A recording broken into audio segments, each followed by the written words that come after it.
This is Haggadah Pesach. You need a copy. We're planning on speaking about this elsewhere, God willing, in the coming weeks. Passover is now almost just 2 months away, right? So contact me about getting a copy. Why do you need this? Because when we have Korban Pesach on the Seder table, you need this Haggadah because your Maxwell House or Art Scroll Haggadah won't tell you what to do. Another thing is I'm going to be in America for almost 3 weeks right after Purim.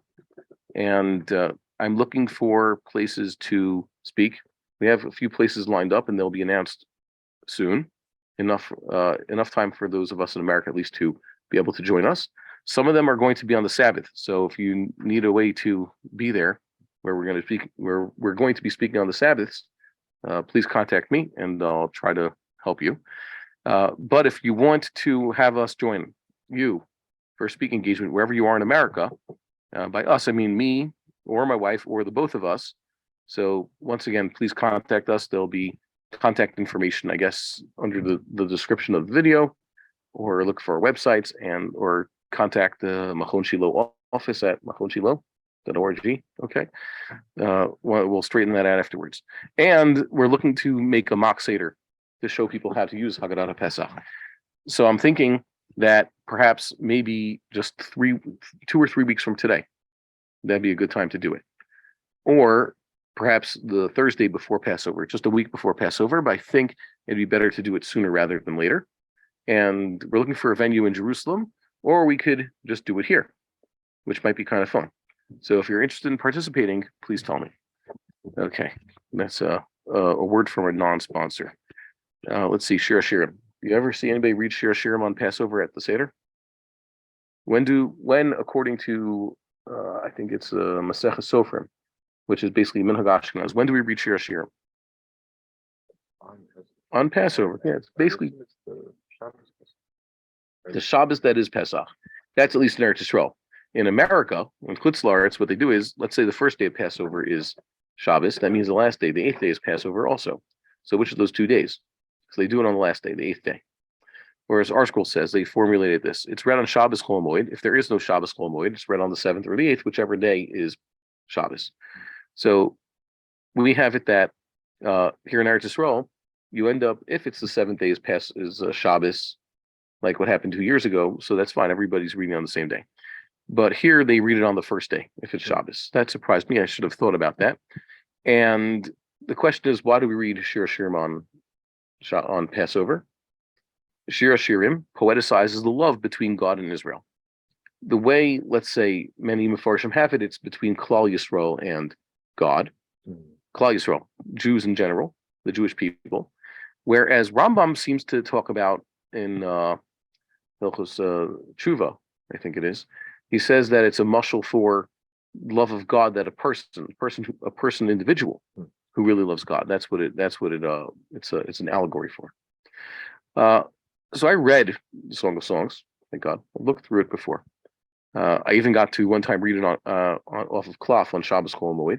So that was fun. Thank you for my friend Noam, who wrote the Megillah. He writes Megillah, so that's good. And you could detect a few ups and downs in God's relationship with the people there, right?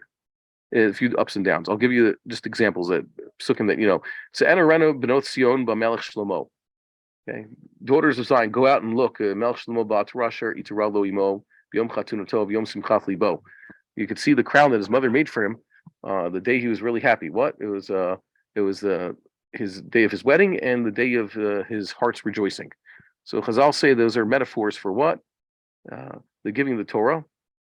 Great acts of love between Am Yisrael and God was the giving of the Torah. That was like their wedding, so to speak. And Simchat Libo, if I'm not mistaken, also was sometimes referred to the building of the first temple. Okay, that was another great milestone in the for the Jewish people. Most of the 4th chapter afterwards describes also the highs of love. The giving of the Torah dedication. Temple, Kol HaTorah Nishma B'Artzenu. What does Chazal say? Kol HaTorah, the sound of the dove is heard. The dove is cooing in our land. It's a reference to the sounds of the Mashiach coming. Hu Melech HaMashiach. Became a MBD song. What was it, 20 years ago? Hu Melech HaMashiach Kol HaTorah Nishma B'Artzenu. Remember? Yeah. Okay. I grew up. MBD was okay. MBD is Mordechai ben David. Mordechai Williger. Okay. His father was a chazan in the Warsaw Ghetto, I think, even. Or no, not Warsaw. Wherever it is that Schindler, he was one of the Schindler Juden. And MBD is, of course, a great Jewish singer from 80s, 90s until today. Still putting out songs every now and then. And then you have the three oaths. The three oaths are also prominent there. They're scattered throughout the book. The three oaths are basically taken to be, as we pointed out, not a mitzvah that the Jewish people shouldn't do what they need to do on a national basis, but rather it's a description of the fact that the Jewish people would actually be reluctant to do their job. They take it, it's as though God built into creation that the Jewish people don't want to go back to the land of Israel. The section of the Sound My Beloved Knocking, Kol Dodido Fake. That's actually kind of depressing. Read it. Anilish Yeshena V'libi air. I'm sleeping, but my heart is awake. And she describes hearing her beloved knock the door. Come on, let me in. Let's go. And she's a little bit lazy getting out of bed. It's cold. Put on a robe. Get out. By the time I got to the door, he was gone. Which Rabbi Soloveitchik said is a metaphor for when God gives you these divine opportunities, the 10 knocks, do you take them? Because the beloved is knocking. He's there. Are we going to get up? Or are we going to miss it? So that's sort of depressing. Missed opportunity. At the time of the Exodus, our love was the strongest, as I'll say. That's when Am Yisrael. When is that described? That's actually described in Jeremiah. What does it say? Zacharti lach chesed nurayach ahavat kelulathayich. So this is a mashal. Zacharti lach chesed nurayach means I remember the kindness of your youth. Ahavat kelulathayich, your bridal love. That's what God says to Israel. Jeremiah is living at the time of the destruction, the first destruction. And God is basically saying to Israel, the wayward nation of Israel, I remember when you were so good to me, when you were keeping the commandments and doing what did. What's avat kelulathayich? Then he breaks the mushal. He just says this outright. This isn't a mushal. Lechteich acharai bamidbar be'eretz lo zerua. You went after me in the wilderness, in the land that was not planted. Am Yisrael's first act of love for God was an act of trust, which was God opened up the gates of Egypt and we left. Why am I talking about the Exodus right now? Well, because in the annual cycle, we're talking about B'shalach Paro with Ha'am. They followed him. And because we have to get ready for Pesach. So, Lech Teichach Harai Bamidbar. And that's kind of funny because that's how we demonstrate our love, by running out of the Galuth and following God. That's what Korban Pesach is about. At the end of the book, we have a concerning passage. What's that concerning passage? It says, Im chomahi nivneh leah tirath kasef, v'im delethi natzur leah luach ares. So there's a few interpretations of what that means. Rabbi, I think Rish Lakish's opinion in Maseches Yoma is, like the rabbi pointed out, talking about the Jewish people's opportunity to return, starting from the beginning of Second Temple times and going on for the next 8 centuries or so. That if the Jewish people would have taken the initiative and left the Galuth en masse, like they were supposed to, and like they had that great opportunity, strengthen the Second Commonwealth, so it would have been much stronger, would have been a redemption. But if not, in Delethi, it's just a door, wooden door. So we'll bolster her with a board, a cedar board. It's wood, but it doesn't last because chomahi. If you make it a whole wall, we'll make a whole palace, silver palace. Things made of silver don't just rot eventually. Yeah, they tarnish, but you can untarnish silver. You build something out of wood, eventually it's going to be collapsed. So this is very clear that we're supposed to go up as a choma. When we read Shir HaShirim, we're reminded ultimately, the very last chapter talks about this, that what is God expecting of us? Not the 3 oaths. The 3 oaths are a description of how we are behaving, stam. But really, God is expecting of us to go up as a choma. So this is once again a rejoinder to what became the anti-Zionist interpretations of these 3 oaths. Shir HaShirim is talking about, most importantly, God, our love for God. How do we demonstrate it? At the beginning, we demonstrated it by running out of the Galuth, picking up and going. That was what God said. We had complete faith in God, complete trust. We will go into the desert, no food, no water, well, some matzah. God will feed us. God will give us the water. And you learn for 40 years how to really depend on God and accept the Torah wholeheartedly, nasev and ishma. And we are supposed to continue that love. We don't want to get to the state that Jeremiah was talking about.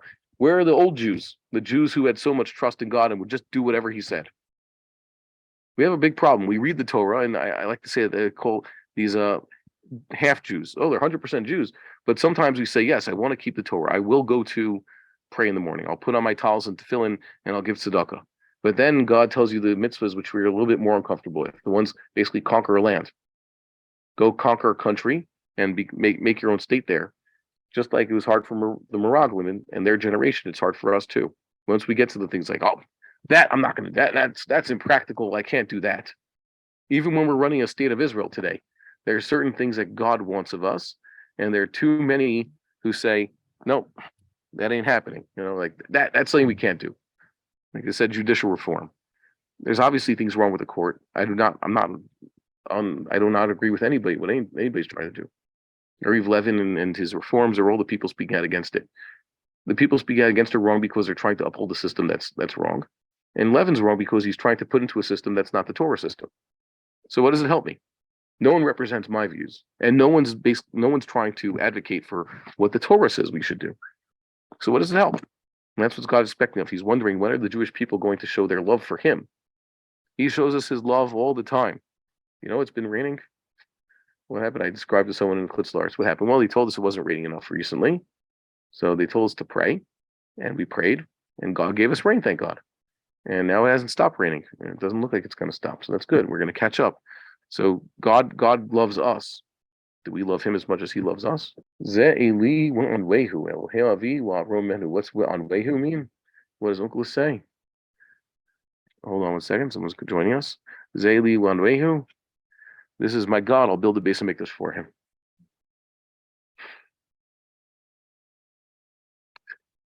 Enough said. How many people you should know what you should read? You should read Unkelus just because it answers so many questions about what Chazal understood something to mean. Chazal didn't say read Rashi. Oh, reading Rashi is great. I'm glad they teach Rashi in first grade and beyond. It's very good. And also, you can't learn Gemara without Rashi. But you should also know what Unkelus says. We would like to encourage our viewers to share these videos with friends and send in your responses.